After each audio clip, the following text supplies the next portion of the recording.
कौन लोग चाइना वापसी आ सकते हैं? क्योंकि पिछले दिनों चाइनीज गवर्नमेंट की तरफ से वाज़ेह पैगाम जारी किए गए हैं कि वो लोग जिनके वीजा वैलिड हैं और किस टाइप के वीजा वो लोग वापसी चाइना आ सकते हैं।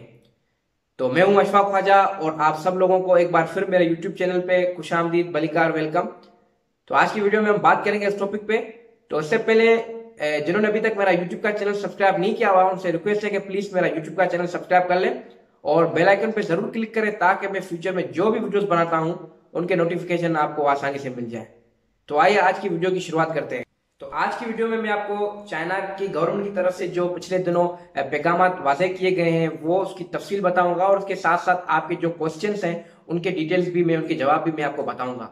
पिछले दिनों चाइनीज गवर्नमेंट की तरफ से जो पैगाम जारी किए गए हैं उन्होंने उसमें यह बताया है कि 3 तरह के लोग जो है वो चाइना वापसी आ सकते हैं। पहला वो जिनके पास वर्क परमिट है, वर्क रेजिडेंट परमिट है, और दूसरा वो जो पर्सनल मैटर्स के लिए यहाँ पे आना चाहते हैं, और तीसरा रीयूनियन, फैमिली रीयूनियन के लिए। तो इन 3 टाइप्स के लोगों के पास जो रेजिडेंट परमिट है वो लोग चाइना आ सकते हैं। अगर आपके चाइना के जो आपको रेजिडेंट परमिट है, आपके जो पासपोर्ट पे जो स्टिकर लगा है उस पे आप पे पर्पस ऑफ रेसिडेंस में अगर वर्क लिखा हुआ है या फैमिली रीयूनियन लिखा हुआ है या पर्सनल मैटर्स के हवाले से जो वीजा है वो है तो आप लोग वापसी आ सकते हैं। अब आते हैं कि वीजा और रेजिडेंस परमिट में क्या फर्क है। वीजा वो होता है जो जब हम पहली बार चाइना आते हैं अपने कंट्री से जो वीजा हमारा लगता है एंट्री वीजा, वो वीजा होता है, ठीक है। उसके बाद जब हम चाइना पहुंच जाते हैं, फिर चाहे हम स्टडी के लिए आए हैं या वर्क के लिए आए हैं या बिजनेस के लिए आए हैं या फैमिली रियूनियन के लिए आए हैं, तो यहाँ पे हम जो एग्जिट और एंट्री ब्यूरो में जाके जो एक्सटेंड करवाते हैं, जो एक्सटेंशन हमारी होती है उसको रेजिडेंट परमिट बोलते हैं। तो ये दोनों अलग चीजें हैं, इसमें कोई भी घबराने की बात नहीं है। अगर आपके वो एक्सपायर हो चुका है तो आपको अपने मुतलका ऑफिस या अपने जो आपके जो कंपनी है उससे कांटेक्ट करके आपको फिर से डॉक्यूमेंट्स जो है भेजेंगे, उसकी बुनियाद पे आप फिर से जो है वो एंट्री वीजा ले सकते हैं। इसके बाद चाइनीज रेजिडेंट परमिट जो होता है वो कितने टाइप्स का होता है। तो चाइनीज रेजिडेंट परमिट जो होता है वो 5 टाइप्स का होता है। सबसे पहले स्टडी, उसके बाद वर्क, तीसरे नंबर पे जर्नलिस्ट, अगर आप साफी हैं तो उसका भी जो है वो अलग से रेजिडेंट परमिट होता है। और उसके अलावा पर्सनल मैटर्स, अगर आपके यहाँ पे कोई मतलब के हॉस्पिटल्स वगैरह में जाना है, इलाज वगैरह करवाने के लिए, XYZ आपकी कोई भी जो मतलब पर्सनल आपकी जो काम है उसके लिए आप आए हैं तो उसका एक अलग होता है पर्सनल मैटर्स के लिए। और जो 5वां होता है वो फैमिली रीयूनियन का होता है। अगर आपकी फैमिली का कोई बंदा यहाँ चाइना में है, आप उनसे मिलने के लिए आ रहे हैं, वो कोई भी हो सकता है, तो उनसे आप अगर मिलने के लिए आ रहे हैं, उसकी केयर करने के लिए आ रहे हैं, तो वो फैमिली रियूनियन कहलाएगा। अब यहाँ पे एक और सवाल आता है कि पर्सनल मैटर्स और फैमिली रियूनियन जो है वो उसमें क्या फर्क है। उसका एक वाज़ेह फर्क ये है कि फैमिली रियूनियन जो होता है उसमें चाइनीज परमानेंट रेजिडेंस जो होता है, मतलब जो चाइनीज जिसके पास उसका ID कार्ड है चाइना का या उसके पास पासपोर्ट है, उसके family members, foreigner family members जो दूसरे कंट्रीज में हैं, वो लोग आ सकते हैं उनसे मिलने के लिए।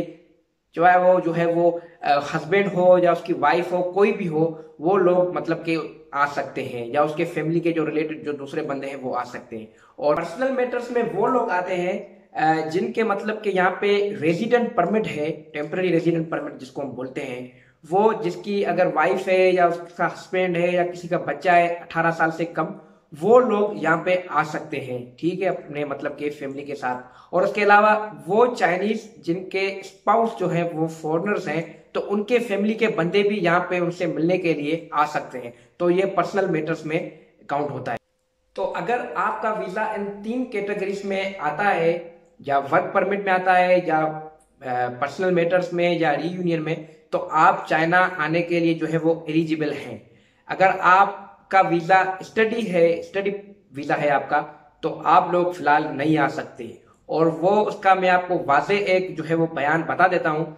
अंदरूनी जो मामलात हैं उनसे यूनिवर्सिटी की तरफ से मुझे जो मालूमात मिली है वो ये है कि आप लोग इस सेमेस्टर तक जो है वो बिल्कुल भी नहीं आ सकते। अब ये सेमेस्टर जो है वो जनवरी के फर्स्ट वीक तक चलेगा, या मतलब कि 15 दिन तक चलेगा। तो इस सेमेस्टर में आप लोगों का वापसी आना बिल्कुल ही जो है वो इम्पॉसिबल है। ये मैं अपनी जाती तौर पे नहीं कह रहा, ये जो है मुझे यूनिवर्सिटीज की तरफ से जो खुफिया इंफॉर्मेशन जो होती है, आप वो समझ लें, उसके बना पे मैं आपको बता रहा हूँ। तो आप जो है वो फिलहाल वहीं पे बैठे हैं अपने कंट्री में, वहीं से जो है वो ऑनलाइन स्टडी करें। और मार्च में जो है वो पॉसिबिलिटी है थोड़ी बहुत कि आप लोग आ सकते हो, लेकिन मार्च भी जो है वो अभी कंफर्म नहीं है। लेकिन ये कंफर्म है कि आप इस सेमेस्टर में तो बिल्कुल भी नहीं आ सकते, क्योंकि अब बात सारी जो है वो इस बात पे आके फंस जाती है कि चाइनीज मिनिस्ट्री से पूछो, मिनिस्ट्री ऑफ एजुकेशन से पूछो, तो वो बोलते हैं कि हमने ये जिम्मेदारी यूनिवर्सिटीज के सुपर्द कर दी है। यूनिवर्सिटीज वाले जो है वो जवाबदार है कि आपको कब बुला रहे हैं। और जब यूनिवर्सिटी से पूछा जाता है तो वो बोलते हैं कि ये फैसला मिनिस्ट्री ऑफ एजुकेशन को करना है। तो ये लोग जो है वो एक दूसरे पे इल्जामात लगा रहे हैं। तो अभी तक इसमें कोई भी सच्चाई नहीं है, क्योंकि अभी इनका कोई भी फैसला नहीं हुआ। और जैसा कि आपको भी पता है कि चाइना में फॉरेनर स्टूडेंट्स की बहुत ही वसी तादाद है, तो एक साथ जो है उन सब लोगों को बुलाना ये बिल्कुल इम्पॉसिबल है, क्योंकि चाइना को जो है वो दूसरी वेव जो है वो हिट करने का भी खतरा है कि दूसरी वेव जो है वो अक्टूबर में हिट कर सकती है। तो चाइना को ये खतरा है कि अगर हमने फॉरेनर स्टूडेंट को बुला लिया तो हो सकता है जो है वो दूसरी वेव का आगाज हो जाए। तो चाइना इस डर की वजह से स्टूडेंट्स को फिलहाल नहीं बुला रहा।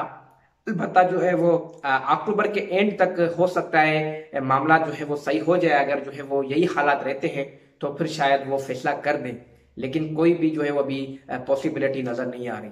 और इसके अलावा जो है वो अगर आप चाइना आते हैं, जो आपकी 3 कैटेगरीज मैंने आपको पहले बताई, इनमें आपका जो है वो रेजिडेंट परमिट है और आप लोग चाइना आते हो, तो आपको एयरपोर्ट पे जब आप लैंड करोगे उससे पहले आपको जो है वो न्यूक्लिक एसिड का टेस्ट अपने कंट्री से करा के आना पड़ेगा। और उसके अलावा जब आप एयरपोर्ट पे यहाँ पे लैंड करोगे चाइना में, तो आपको क्वारंटीन में रहना पड़ेगा 7 दिन जो है वो 7 डेज। आपको उनकी जो एयरपोर्ट की तरफ से या गवर्नमेंट की तरफ से कुछ फैसिलिटेड होटल है उनमें रहना पड़ेगा, लेकिन खर्चा आपको करना होगा। और वो खर्चा जो है पर डे का 400 से 500 युआन जो है वो RMB आता है, 400 to 500 RMB। और उसमें आपके जो है वो टेस्ट भी होते हैं, वो अलग चार्जेस है। उसमें होटल, उसमें खाना पीना सारा कुछ पर डे का आ जाता है। तो आप 7 दिन के हिसाब लगा लो तो कितने पैसे बन जाते हैं। और 7 दिन जो है वो उन्होंने नरमी कर दी है अभी। और 7 दिन जो है वो आप अपने घर में, आपका जो भी यहाँ पे रूम है या आपकी जो हॉस्टल है, किधर भी आप वहां पे रह सकते हो। तो ये सूरत हाल है। एक तो टिकट जो है वो भी बड़ी महंगी मिलेगी आपको, उसके अलावा यहाँ पे आके इतना खर्चा, तो मैं समझता हूँ कि ये बहुत ही ज्यादा खर्चा हो जाएगा। तो दोस्तों ये थी आज तक की वीडियो। मैं उम्मीद करता हूँ कि आपके सारे जो सवालात हैं वो क्लियर हो गए होंगे अभी। तो मजीद मिलते हैं अगली वीडियो में, तब तक अपना ख्याल रखिएगा। और जिन्होंने अभी तक मेरा यूट्यूब का चैनल सब्सक्राइब नहीं किया हुआ, उनसे रिक्वेस्ट है कि प्लीज चैनल सब्सक्राइब कर ले और बेल आइकन पे जरूर क्लिक करें, ताकि मैं फ्यूचर में जो भी वीडियोस बनाता हूं उनके नोटिफिकेशन आपको आसानी से मिल जाए।